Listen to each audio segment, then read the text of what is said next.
And we're live. Listen, I don't know who needs to hear this, but Mark Lewis is on the podcast.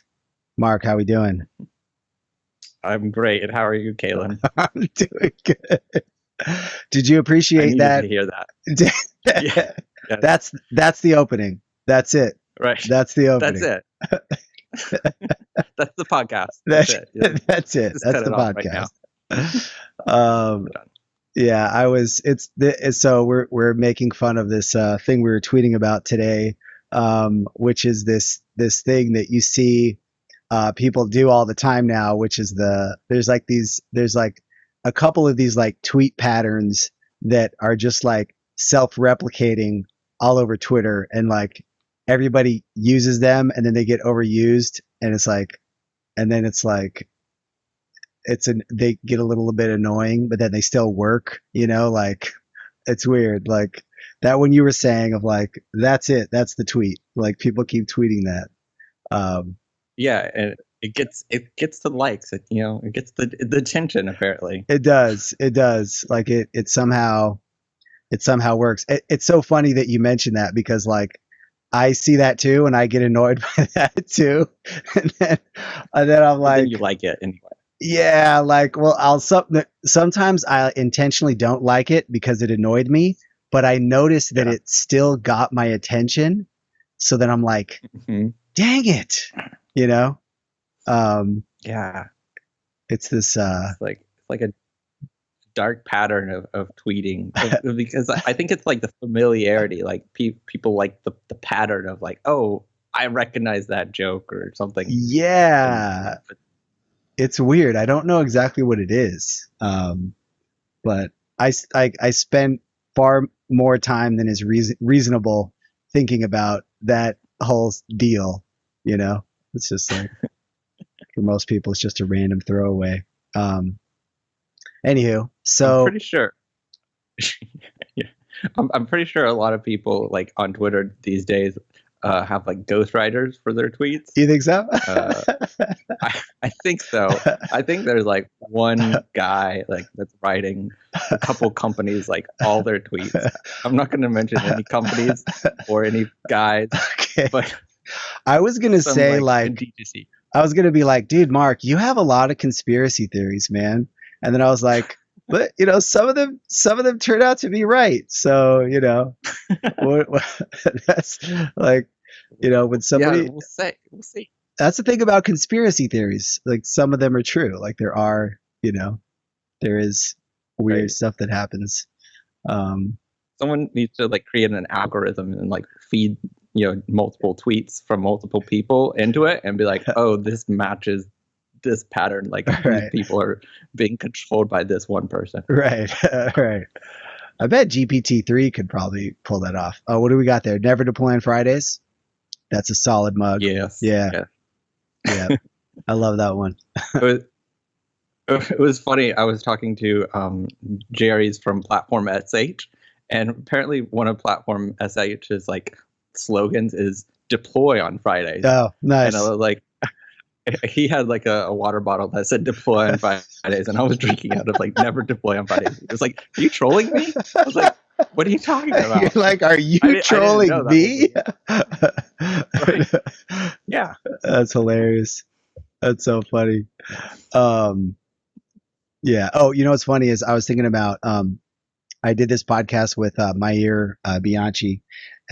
Mayer Bianchi. I always forgot to pronounce his name. But anyways, he was talking about like this book.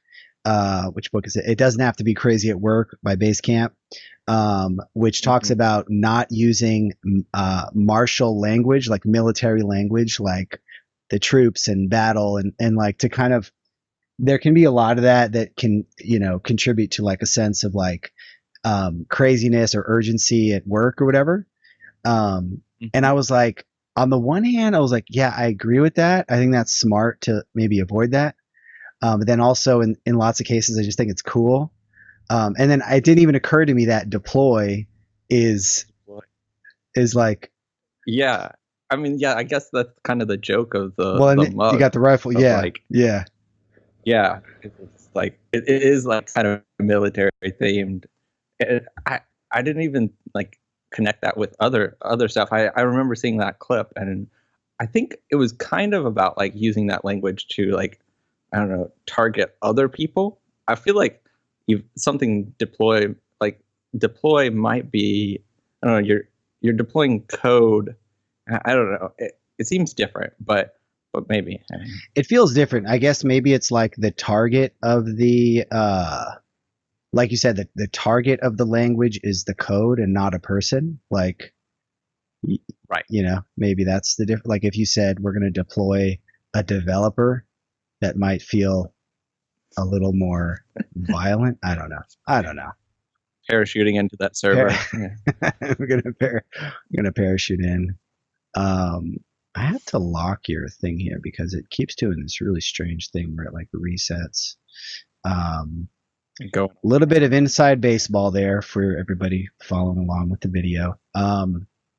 Anyways, so it just reset on me again right after I locked it. This is going to be a long day, my friend. This is You going to need be. that producer. I do, man. I need that freaking producer to come in and help me out. I just locked it, so it better not change on me again. We might have to go back to Wirecast. Either that or I might have to do. I changed it from 720p to 1080p just before this because I was like, I want that extra bit of quality. And I did a bunch of testing in the morning with 720p. And some, you know, that shouldn't be causing this, but maybe it is. You never know. There's gremlins in here, man. There's gremlins in the video software. But so let's see here. What else have we got on the docket? Openmage bug bounty program. I saw that you had posted about that recently, which is actually, so there's a lot to talk about here. There's the is it called card? What's it called? The recent thing where a ton of Magento card bleed. Yeah, so there's card bleed, which is this pretty brutal attack on M1 sites, right? That's landed. Was it yesterday or the day before? And it's just blasting through Magento 1 land on the web. Yeah, I think it's up to like over 2,000 stores over the weekend. Yeah. And you know, so from what Willem de Groot from Sansec said, is it's targeting like the downloader portion of Magento 1, which is that old kind of module to install other Magento modules. Yeah. Which is kind of interesting because that's been like a best practice to like disable that or lock that down for a while. The downloader is basically the root of all evil with Magento 1. I mean, basically. Yeah. Well, so like, yeah. So Openmage is a solution for this hack, and I'm part of Openmage was just to remove the downloader from the project because its primary purpose was supposed to be like an easy way to install Magento modules from Magento Connect, but Magento Connect doesn't exist anymore. So it's kind of like, might as well just get this out of there. Yeah. So, so the bug bounty program is something I've been curious about, right? Because it's kind of one of the most important components of like security in general, like for a platform. I mean, you got to have that like incentive in place, you know? So they basically, there's a bug bounty program on HackerOne, and then you guys are just trying to get enough people initially added in as like sponsors and hackers or whatever in order for it to be public. Yep. Yeah. So the way it works with HackerOne is when you initially launch, if you don't have like an enterprise plan, you have to have 100 hackers invited privately, and they also like automatically invite a couple hackers like per week to your program, and then that's cool. You have to have 10 bugs reported, and you have to like respond to those bugs within like a reasonable amount of time. Right. They're doing that just to make sure that like you can kind of handle the volume of bugs that are being submitted right now. Right. Oh, got it. So they want to know, that makes sense. So they want to know there's enough volume there to handle the stuff that comes in. Okay.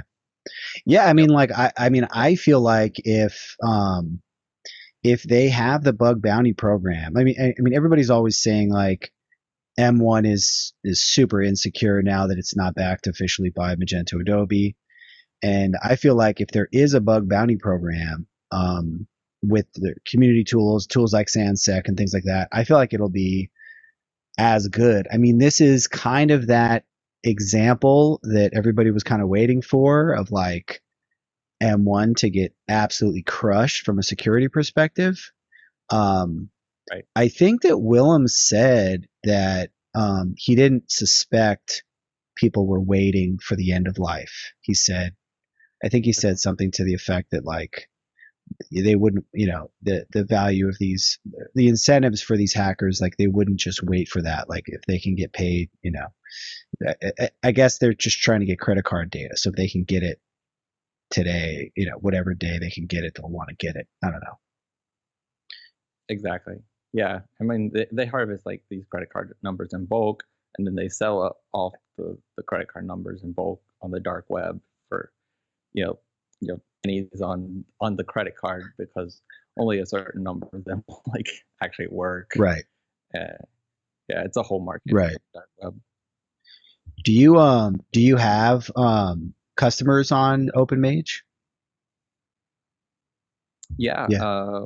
We have like about a dozen customers on Openmage. Nice. Because a fair amount of our merchants like on Magento 1 just didn't feel ready to migrate to something else. Right. I think, as we kind of talked about last time, Magento 2 being a bit of a beast, it being a bit more robust. That little clip went viral. Yeah, yeah. That's the new slogan, Magento 2. It's a beast. Yeah. So you're saying basically just M1 being less resource intensive for some of your customers that it makes sense for. Mm-hmm. And yeah, and they've invested a lot of time and money into optimizing their Magento 1 stores from like an SEO perspective, and even like a lot of Magento 1 merchants have really customized their admin to have like specific tools for their businesses. Like one of our clients sells pet prescriptions, and they have kind of like on a whole RX system in their back end, and that's a use case where if you rewrote it on Magento 2 from scratch, it would just like be hundreds of thousands of dollars. Yeah. And you can't really even do that kind of thing on Shopify or BigCommerce. So there's not a great like a stepping off point of path of migration for those kind of merchants. Mm-hmm.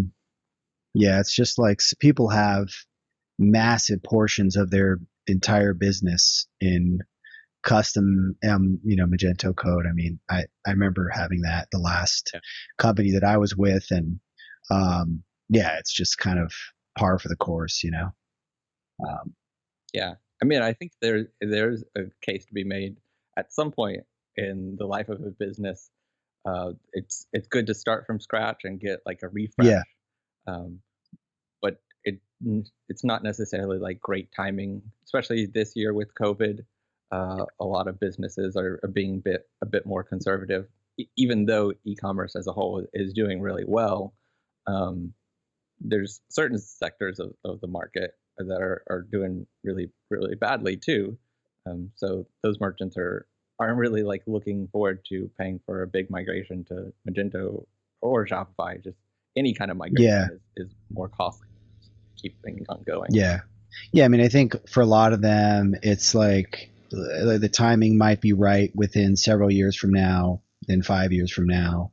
It's not the kind of thing like everybody's like, oh, well, they've had notice for several years, and it's like, well, that's not enough for certain businesses. I mean, businesses take move slowly in terms of like the internal tools that they depend on and stuff like that. So for sure. Yeah.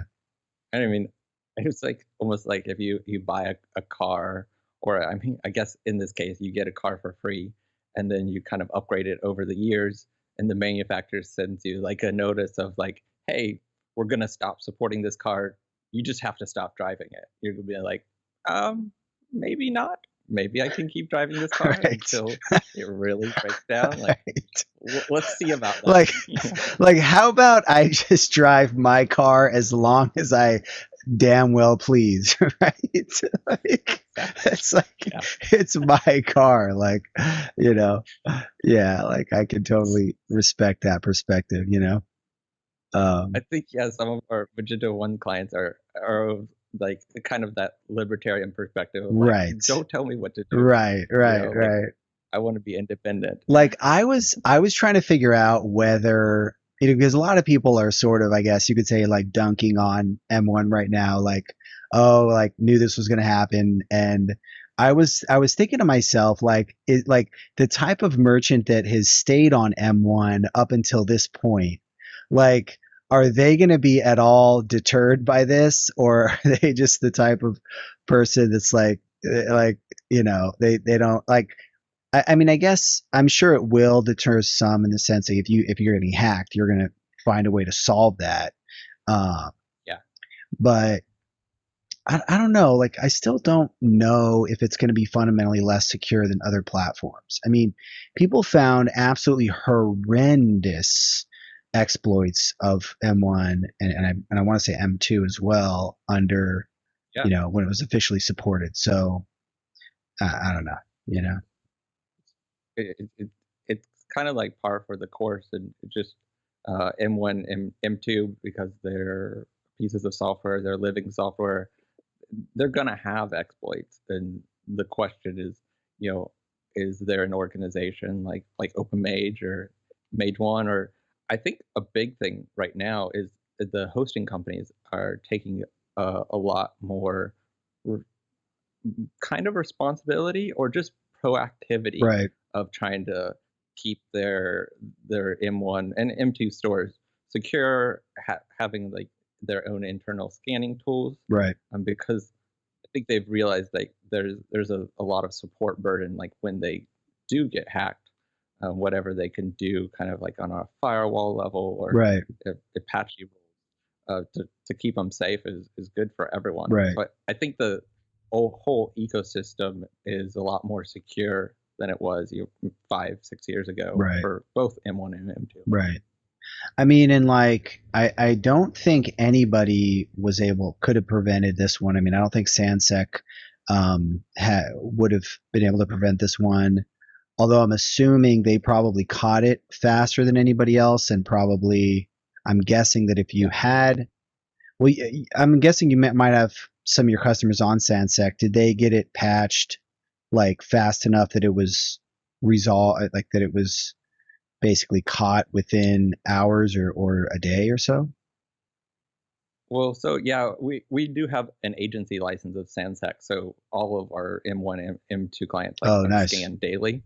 But we actually didn't have any clients hacked because we already like locked down the downloader on all the sites, Oh, because right. Right. Okay. it's Okay. just a best practice.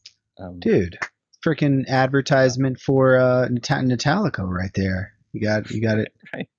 You had it handled Well, yeah, I properly. mean that's kind of the thing always about Magento 1 and Magento 2 is there's so many best practices that you can do or not do that really like raise your security level even more significantly than just applying the soupies, Yeah. the little security patches. You can have a vulnerable module installed, and oh, we love the Sansex the scanner. This will be like an advertisement for Sansec because they have like a database of vulnerable modules too, and so especially when we get on a new M1 or M2 client, we immediately scan their site and see if they have any vulnerable modules installed, because that's one of the biggest like risks, Hmm. especially M1 sites, because there's just like so many M1 modules Hmm. out there Hmm. on GitHub or whatever. Yeah. Dude, I'm surprised I didn't make that connection that it was to the downloader, because it almost makes me feel like, is this, I mean, like how big of a deal is this exact? Because the other thing that gets lost whenever you look at aggregate numbers of anything Magento related is like, okay, 2,000 stores got hacked. Are we talking about these stores that aren't even like doing actual business, that are kind of were set up 5 years ago and they're just sitting there? Or are we talking about actual businesses working with good development teams that would have already sort of known to lock that down? Um, Yeah. And you so don't really see that in the data of like 2000. yeah, And I think it was like 3% of M1 installs, which seems like a significant number, yeah, but you don't have like GMV, no. like gross merchant value of that kind of thing. That would be one of the really neat things, if Willem can figure out a way to somehow, some kind of a proxy for the size of the store, maybe pull in some data on traffic or something like that. Um, Right. that would be Rating. really, yeah, yeah, that would be really useful. Because it's like those numbers are going to make headlines and stuff, but drilling down a little further into like what's actually going on, I think there's a lot you can do there. Um, Totally. One of the tweets that caught my attention, that you responded to recently, was where somebody posted a tweet saying something to the effect of like, I'm going to give a talk for like nerds on like how to ask like, how was your day? And Soft soft skills. skills. Yeah, soft skills. Um, which it's funny, when I first saw that, I thought to myself like, oh, that's a really cool idea. Like I thought like that's a great idea. Like I'm one of these weird people that am a developer and like have those like hard skills and that sort of personality. Like there's been somebody that's been trying to schedule a phone call with me for like 2 weeks, and I'm just kind of like, like I sort of like to so I get that, and then there's another part of my head that like does enjoy conversations and things like that. So there's very much like these two different sides of my brain. And so yeah, like and then so I started seeing like a lot of people were like getting pretty angry, like, hey, don't tell us what to do, kind of a thing. And it was a little brutal. Like she was saying, like people were saying lots of mean stuff to her, which Twitter, Yeah. to a certain extent, that kind of can happen. But I was like, yeah, that was a bit of a bummer. But like, I don't know, I can see. But and then you replied, your reply was basically like, it's taking you some time to kind of figure out how to communicate with clients in that way or whatever. And then you have your whole talk on what is your talk? Clients are from Mars or whatever. Merchants are from Mars, developers are from right, Uranus. right. Because it's like, I mean, for me, like I have a bit more of a developer brain, and Yeah, like when I started freelancing, I remember calls where like a client would ask me like how my weekend yeah, was, and I was just like, I mowed the lawn, and I just like literally didn't have an yeah, answer, and I would never ask like clients like how their weekend was or how their day was, because in my mind at that point it was like, well, we're talking business, like why does it matter, yeah, like why should I ask that question? But I really realized like just that a little question of like how's your day, how's your day yeah. going, like it really like lightens up the conversation. Yeah, It's not just like all business. yeah. And it's like So learn. some people in the Twitter thread were like saying like, like the counter argument was like, somebody was like, oh well, if you're on a conference call and there's like, five different people, like how was your day? And then there's like that awkward silence for like 30 seconds, and then one person says like, oh, and it can totally drag out from like a quick, Yeah, like efficient, nice, like social lubricant to like just way too much time, and then like the person is thinking like, can we just get this meet call done so I can like get off the phone, and exactly. You kind of have to read the room a little bit, like yes, just yes, get the sense of like when you ask like that kind of question, if they're like enthusiastic enthusiastic about it, like Right. keep going a little Right. bit. But if it's just like, yeah, it was fine, it's like, all right, that's not their style. It's just Totally. like, we can just talk Yeah, business. yeah, yeah, yeah. And like Alan McGregor replied, and he said something funny. He was like, all of us developers are, misanthropic, antisocial people that just, want to get to work and stuff. And I think Hmm. like I mean, there's an element of truth to that, but at the same time, Right. like it's funny. I've been thinking a lot about how like there's like conversation is kind of like an art, it's kind of like a lost art, Hmm. Hmm. and like yeah, like there are ways in which, the whole how's it going, how was your weekend can just read the room is a great way to phrase it. Like you can just it can be like a time suck and like like or you can just be sensitive to whatever and just kind of keep it brief, move it along, or or ask about something that's relevant to them, right? Like I'm sure that like like a typical stereotypical game like developer might want to talk about what game they played or whatever, like might be of more interest than like what did you do this weekend versus like like I don't know.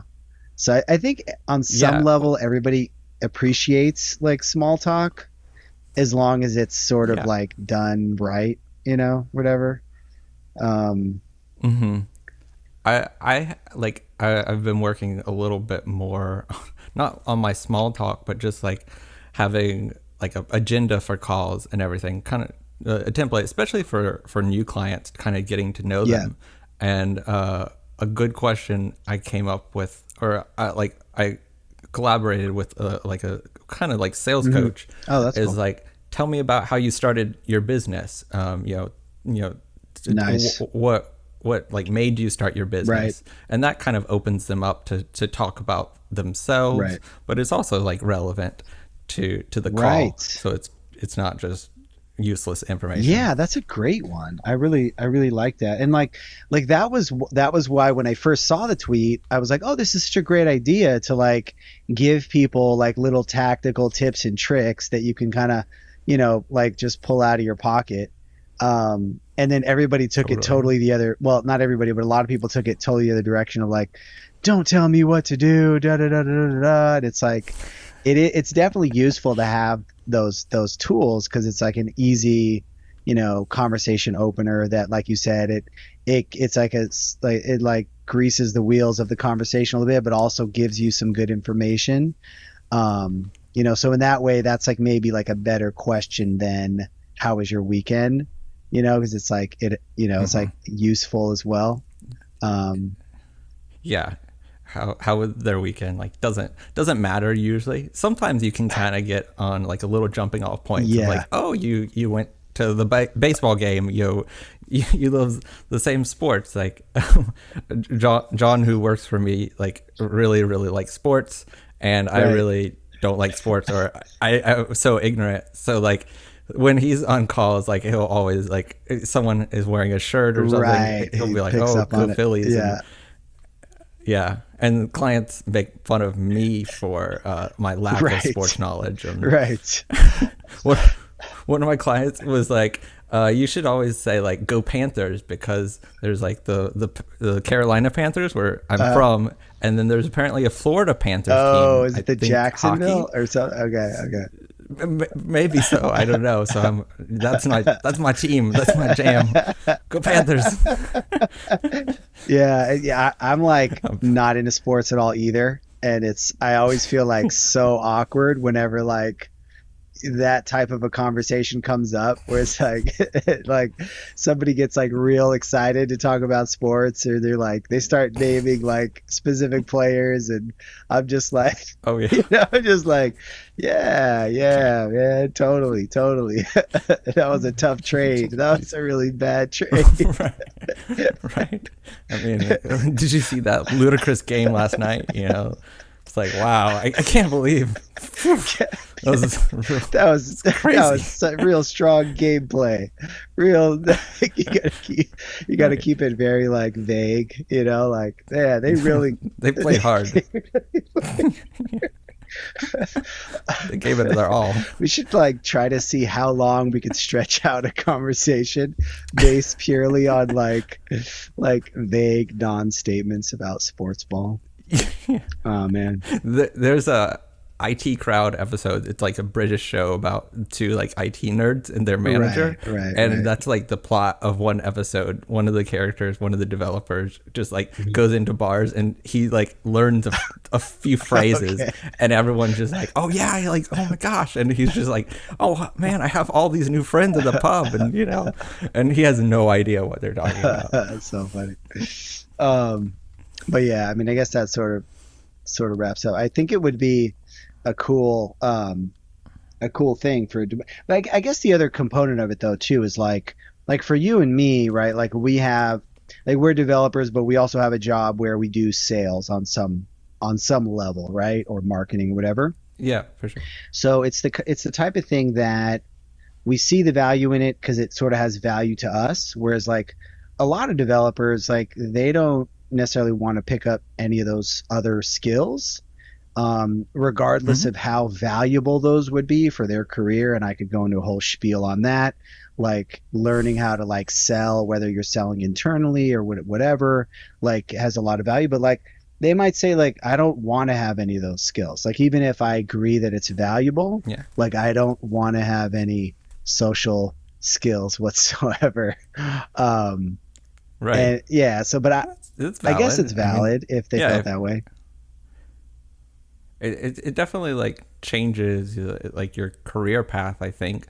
But a lot of technical people like really want to stay very purely technical, and they want to use that energy basically to learn more technical stuff.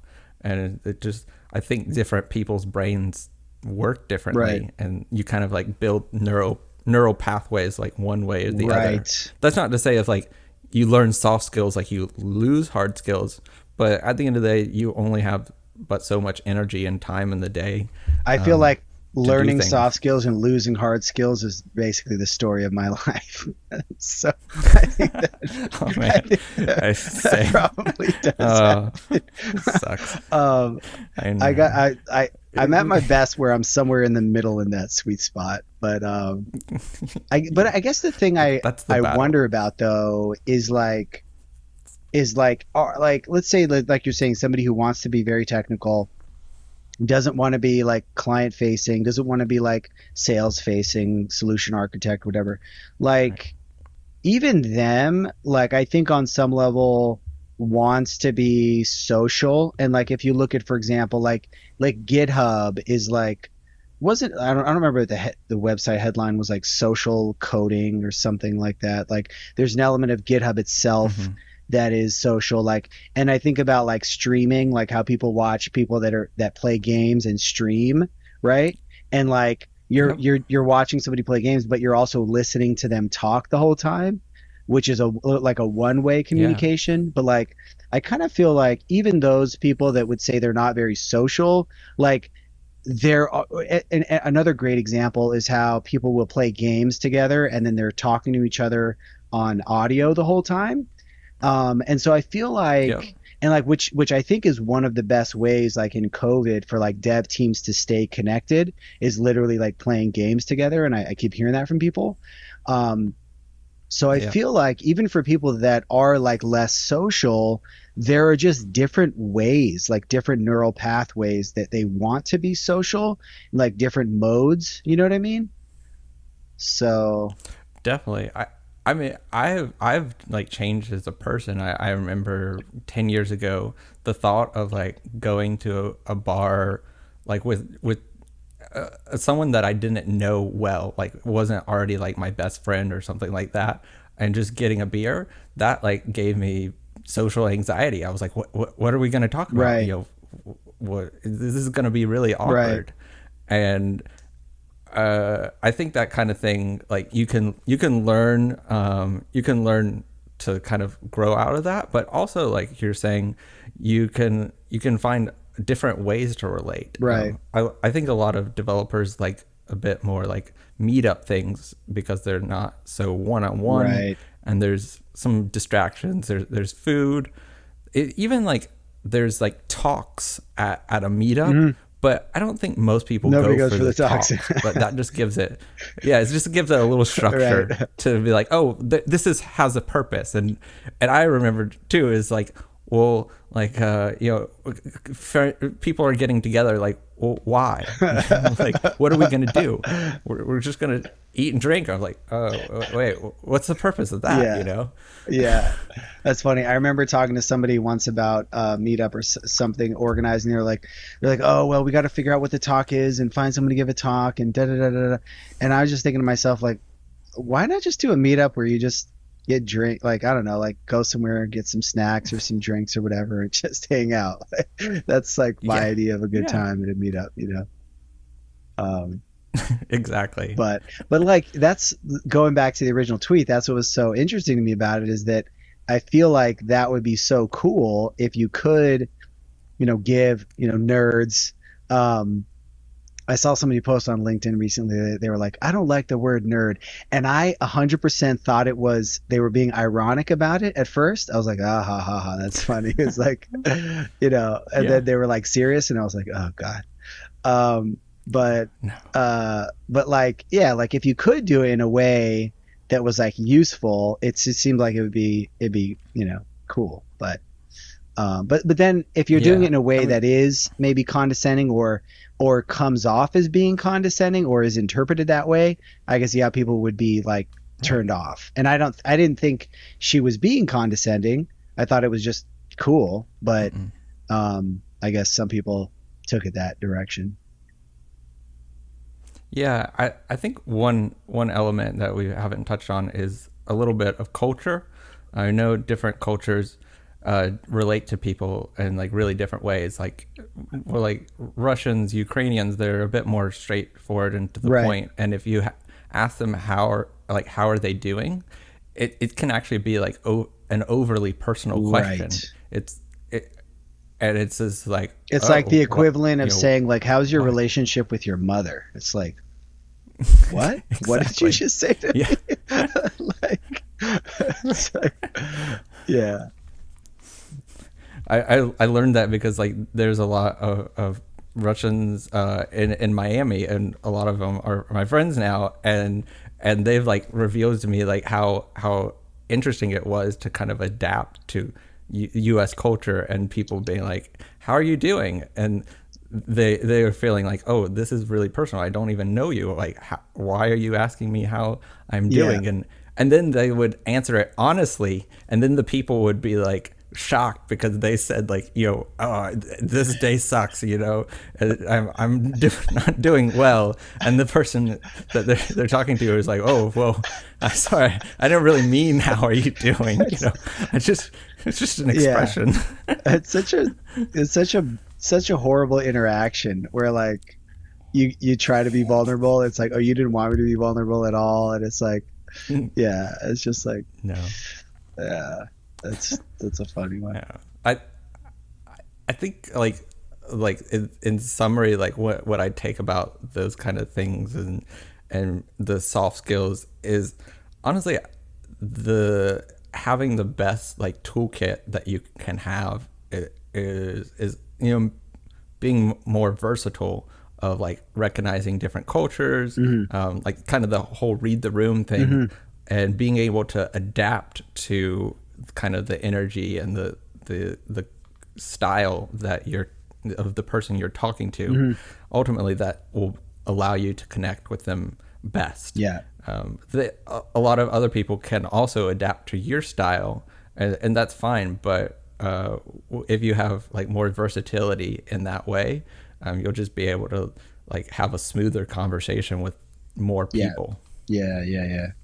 It kind of ties into something I've been thinking about, like with all the remote work that's happening. I'm kind of curious to like know more about managers, like remote managers that are making that transition well, because it's like it's one thing to make the transition of doing the work, but then managing, which ties into that, like understanding your team, being able to kind of read them, see where they're at, and also like probably like do less, like as a manager, there's less meetings and stuff like that. So it might be like a less is more type of situation.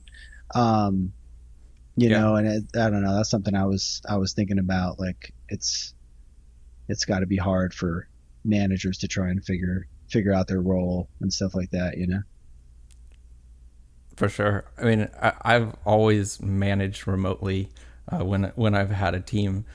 But recently I actually like started using Loom. Do you know Loom, like the screen recording Yeah. software? Um, so like I really hate meetings. So I think my team has had like 3 or 4 meetings in the life of the company, like all hands on deck. And all those meetings were we just played video games together. Nice. Um, but I've been using Loom to almost like create a one way, like kind of instructional videos, but just like, so like you said, managers should do less. And particularly for like a technical person like you or Mhm. I, there's like the temptation just to just do it yourself because it's faster than having to explain it to Mhm. someone. Um, but I've been using Loom when I do have to do something myself because it's faster. I'll record myself doing it and kind of talk out loud like my Mhm. process, and it's been really interesting. Like the team, I think has appreciated it. John comments on my hair every day. It's because with Loon there's like this little circle at the bottom, Oh, and okay. Yeah, I've seen that. uh, Yeah. yeah, yeah. He people know now that I don't do my hair every day, Yeah. and I'm just like I'll just wake up and just start working, and I'm like I don't Yeah. care, like Yeah. fire me. Yeah.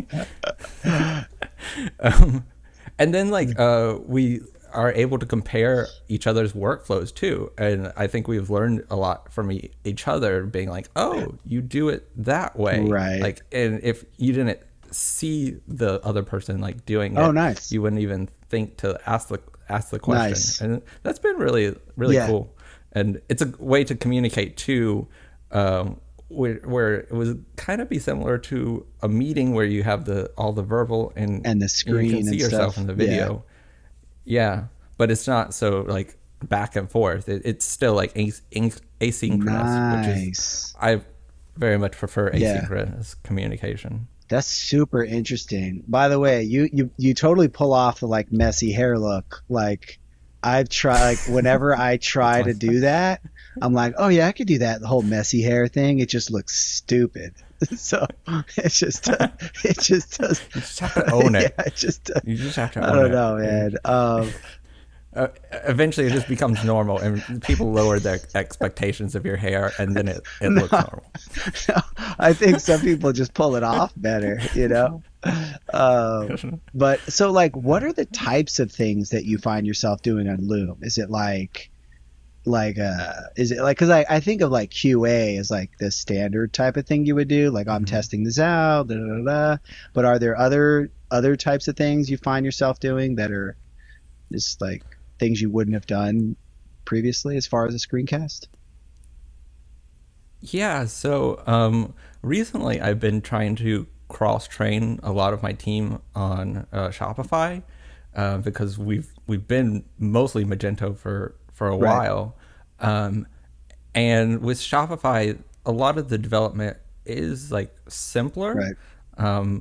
but it's not necessarily 100% intuitive of like where you do this thing in the code, and like almost like every Shopify site is a bit different because you can kind of have like the wild west of hacking and editing your theme. So I've been like screen recording myself just doing development tasks for our clients, um, and just explaining like, hey, they asked for this to be changed. Here's how I found it. I use the inspect tool, find it on the front end, and then search for something in the code, and kind of drill down and just save a file that says test or moo, and then okay, I'm in the right Mhm. place.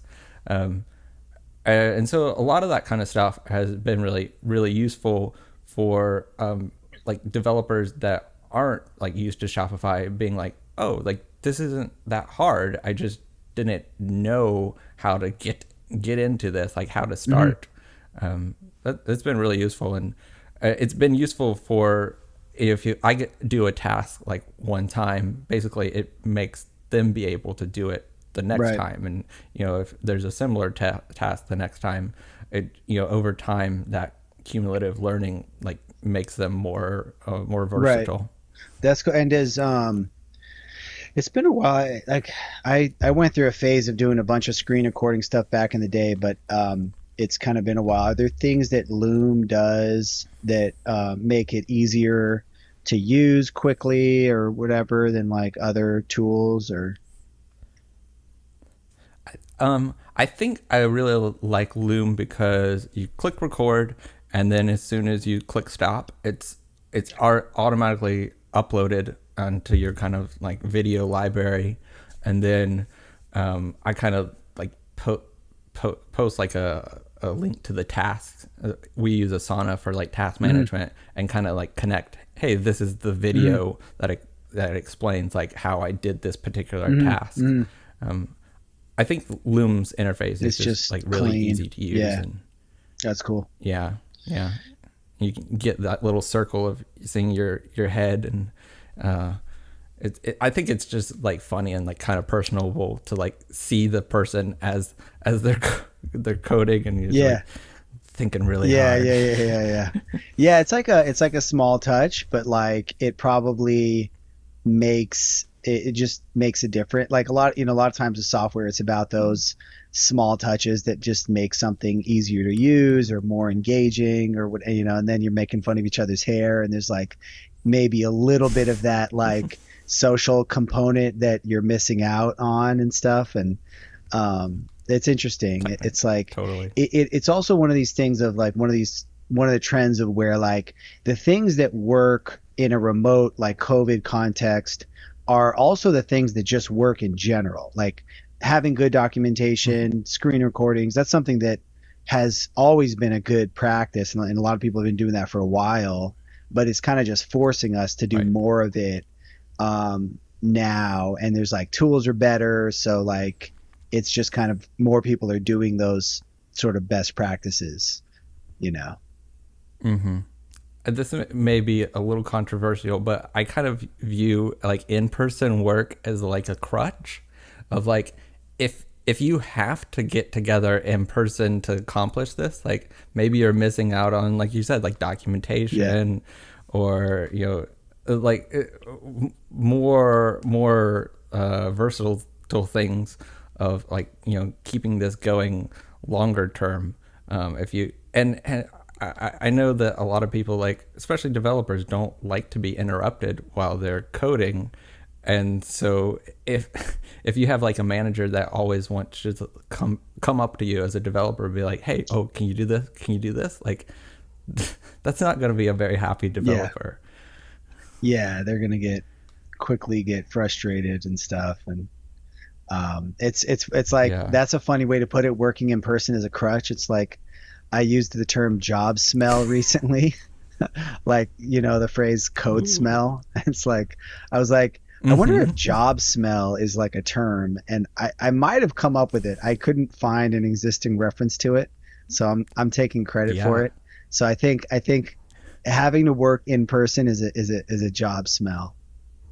And then I was gonna say, people then started replying, like several people were like, I hate the term code smell. They're like, it grosses me out because like the word smell or whatever. And I was like, oh, that never bothered me. But like several people said it to me. So sorry. I'm not trying to gross anyone out. I remember like this happened more early on in the business when it was pretty small, but like potential clients would be like, well, we want this project done, but we want you to do it in our office. Right. And I'm like, no. Like, how about no? Not so much. Like, we wanted you to fly here and do this project in this state and in our office. And I was like, I have other clients. Like, I can't stop working and just like attend to you like 24/7 for a week or Yeah. two. I know that's like some consulting gigs, but especially development these days, it doesn't feel like that's the norm, especially with COVID. Yeah. But just like having a developer on site just for like a Yeah. month, that seems really abnormal. Yeah. Every once in a while, I'd have a client like on Commerce here that was looking for that, and I'd always be like, okay, let's see what we can do. Good And luck. a lot of times those clients want to pay a premium. They want to pay like more money for that, and then people might be interested in that, but it's like the worst. That said, I was talking Yeah. to Max Chadwick yesterday, and he was saying that like for him the ideal is like working remotely and going into the office some amount of the time, like maybe half of the time. And whether it's whatever that split is, I think that like the ideal is some kind of a mix. And there's so many ways to do that. Yeah. Could be co-working space, could be you have an office across town. But like, yeah, like if we could do this in person, that would be cool. Like, like to be able to have some portion of my work day being in person, would be cool, but I can't really do that. So I do think the ideal is some kind of a mix. And even the like Basecamp guys, they have an Right. office, but it's catered just specifically towards that hybrid approach of like you don't have to come in the office, but if you feel like all right, you're a little bit more productive, or you want to have like in-person meetings, like this is for you. And I've heard too, like WeWork has been doing pretty well despite COVID, because I think that there's going to be a trend of less like big offices where everyone has to go in every day, and more like impromptu office days, and something like WeWork of saying like, oh, hey, let's meet at the WeWork today and work together today. I think that's going to be a big trend for a while. Yeah, totally. Awesome, man. Well, I gotta get going now, but appreciate it. It was a lot of fun. Thanks for bearing with me, and I'm sure we'll have a couple viral clips out of this one here too. But where's the best place for people to find you online? What you're up to right now? My Twitter is pretty active, which I'm at Mr. Lou, MRLOO, or my agency is Netalico. But just follow me on Twitter, because Netalico doesn't tweet, because we don't have a social media person. It's a wild ride. It's a wild ride following you on Twitter, I will say, but I always enjoy the ride. All right, man. Talk to you soon. Thank you for joining me.